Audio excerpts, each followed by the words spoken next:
Welcome dear students, Subhamay sir channel on native video লৈ আপোনালোক সকলোৰে স্বাগতম। আজি আমি সপ্তম শ্ৰেণীৰ গণিতৰ প্ৰথম অধ্যায় সংখ্যাৰ পৰিচয় অখণ্ড সংখ্যা এই বিষয়ে আমি আলোচনা কৰিম। তোমালোকে যদি এই চেনেলটো নতুন আহিছা তেন্তে এই চেনেলটো সাবস্ক্ৰাইব কৰি দিবা, লগতে বেল নোটিফিকেশনটো অন কৰি দিবা যাতে এইদৰে বনোৱা ভিডিঅ'বোৰ তোমালোকে সকলোৰে আগত পোৱা। তো বলা আজি আমাৰ ভিডিঅ'টো আৰম্ভ কৰা যাওক। তো এই চেপ্টাৰটোৰ নাম হৈছে সংখ্যাৰ পৰিচয়। এটো হৈছে অখণ্ড সংখ্যাৰ অধ্যায়, ঠিক আছে। আমি আগতে জানিছিলোঁ যে বেলেগ বেলেগ ধৰণৰ সংখ্যা আছে, স্বাভাৱিক সংখ্যা, পূৰ্ণ সংখ্যা, ঠিক আছে। সেইদৰে হেতু অখণ্ড সংখ্যা। তাৰ আগতে আমি কিছুমান পুৰণা আগৰ বস্তুখিনি জানি ললোঁ যে স্বাভাৱিক সংখ্যা কি। স্বাভাৱিক সংখ্যাবোৰ হৈছে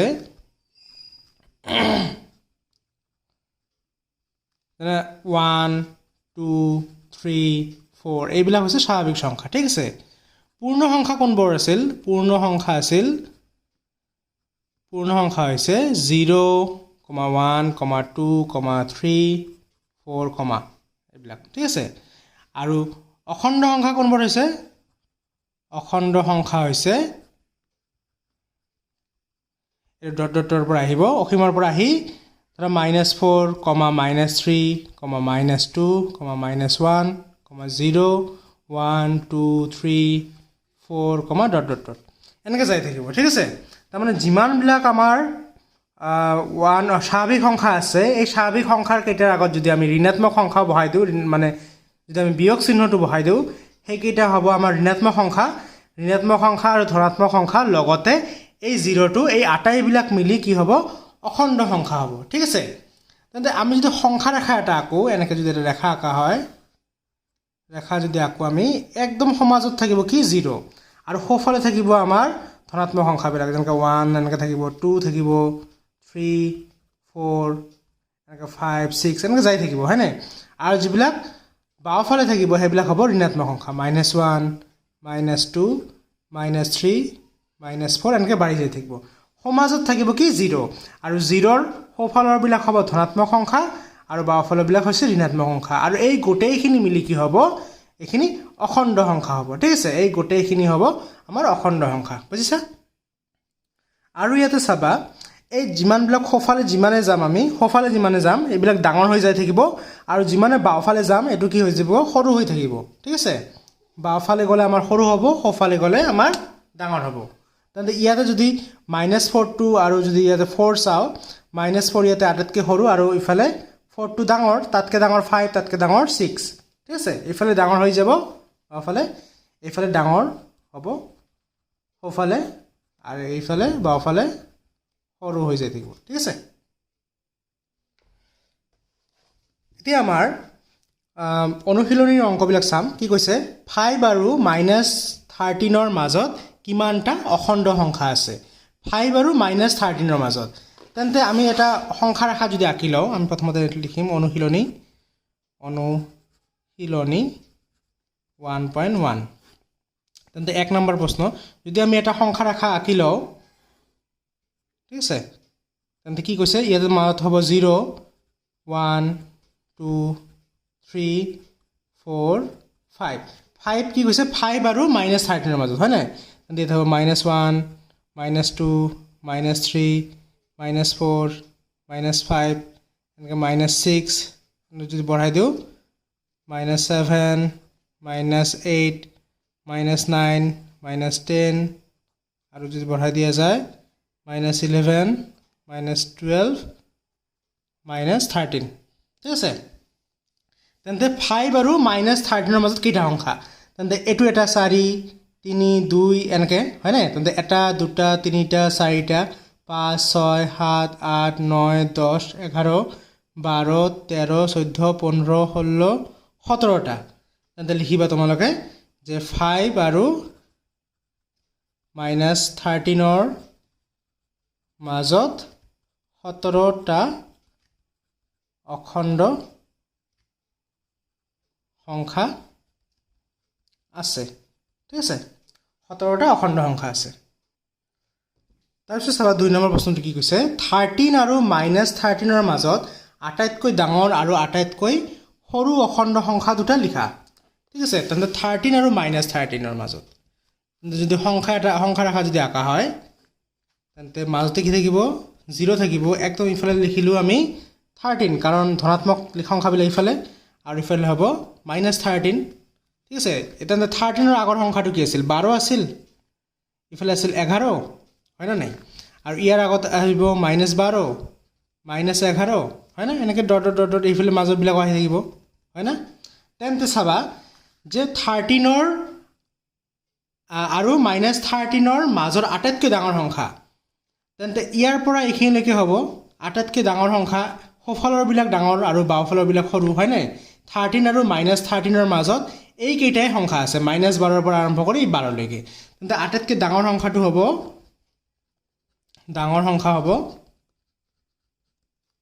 12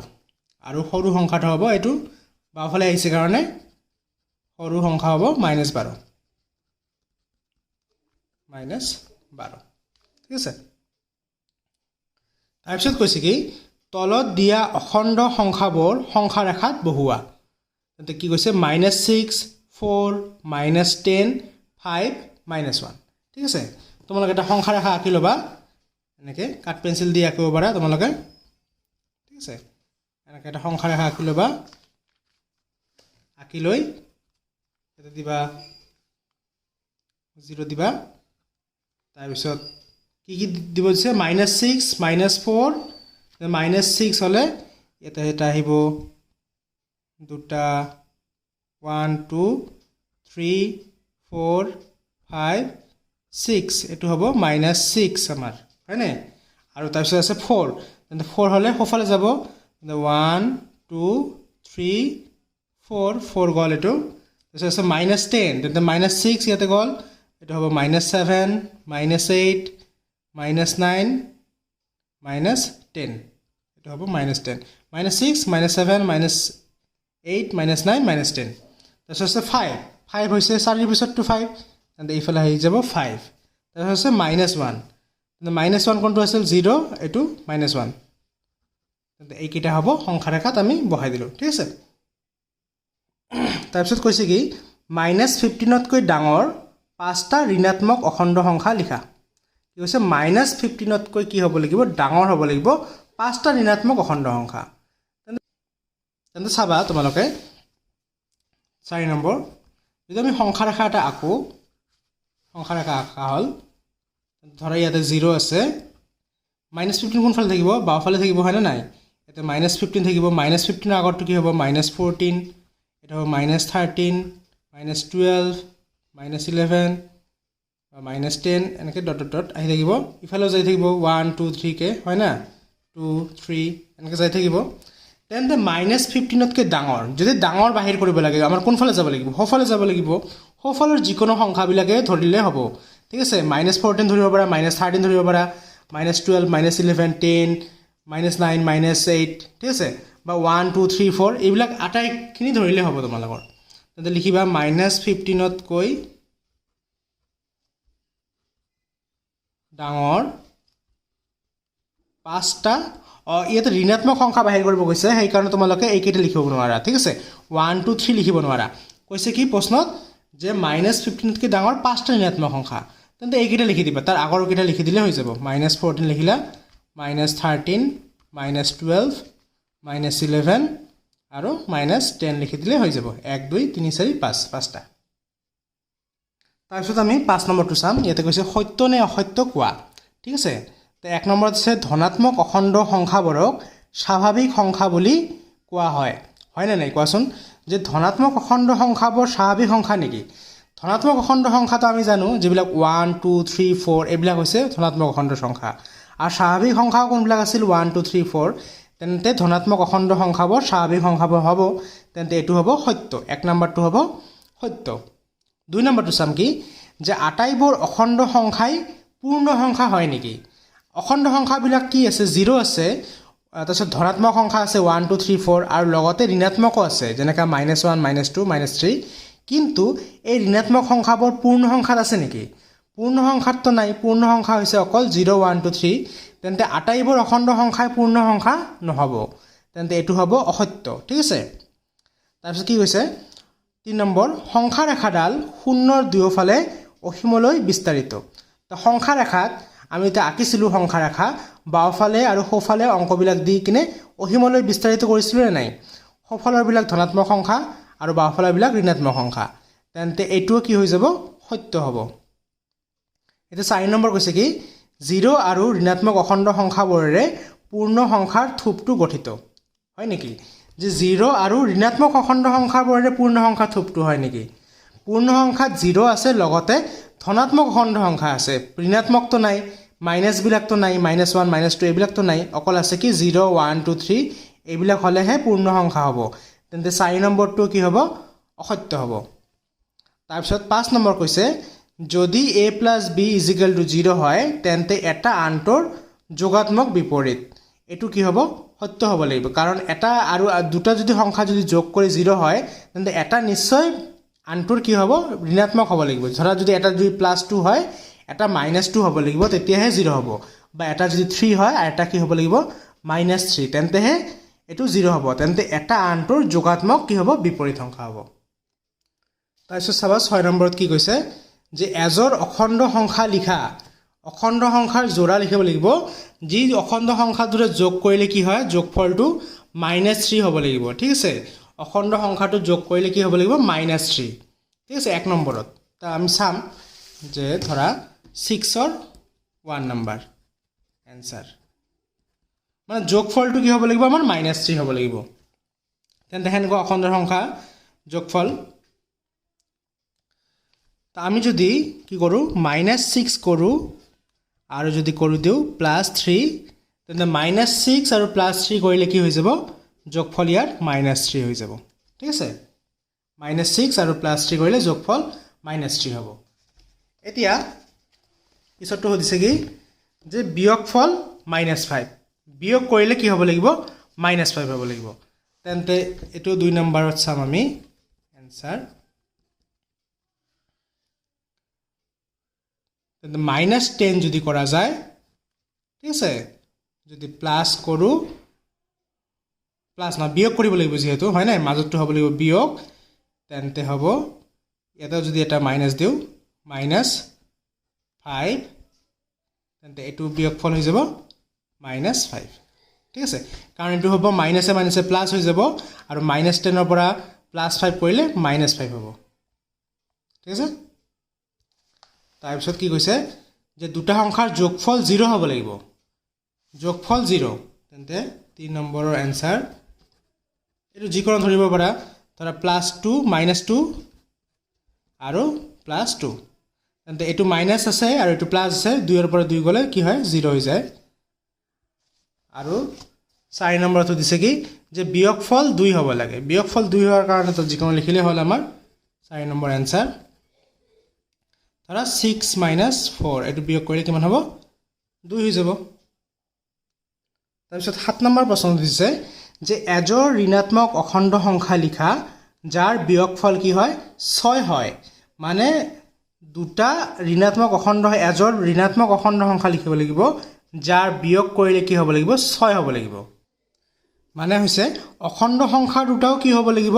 যে ঋণাত্মক হ'ব লাগিব আৰু বিয়োগ কৰিম যেতিয়া তেতিয়া কি হ'ব লাগিব 6 হৈ যাব লাগিব বুজিছা তেন্তে আমি ধৰো এনেকে যে 7 নম্বৰ ধৰা आंसर ধৰা -10 ঠিক আছে -10 আছে বিয়োগ কৰিম কাৰ পৰা -16 ৰ পৰা বিয়োগ কৰো যদি -10 ক -16 ৰ পৰা বিয়োগ কৰা যায় তেন্তে এই মাইনাস আৰু এই মাইনাসে কি হৈ যাব প্লাস হৈ যাব তেন্তে 16 টো ডাঙৰ হৈ যাব 16 ৰ পৰা 10 গলে কি হ'ব 6 হৈ যাব ঠিক আছে -10 দুটা ঋণাত্মক সংখ্যা কি এটা -10 আৰু -16 এটা -10 ৰ পৰা -16 যদি বিয়োগ কৰা যায় তেন্তে ইয়াৰ বিয়োগফলটো হৈ যাব 6 ঠিক আছে বুজি পাইছা তাৰপিছত 8 নম্বৰ প্ৰশ্নটো কি দিছে যে অখণ্ড সংখ্যা দুটা a আৰু b নিৰ্ণয় কৰিব লাগিব মানে a আৰু b ধৰিব লাগে বেলেগ বেলেগ ধৰণৰ যাতে কি হয় 1 নম্বৰ a + b কি কৰিলে ধনাত্মক হ'ব লাগে ঠিক আছে অখণ্ড সংখ্যা a + b এনেকা ধৰিম যাতে a + b যদি যোগ কৰা হয় ধনাত্মক হয় তেন্তে 8 নম্বৰৰ 1 তে কি ধৰিব পাৰো আমি 2 +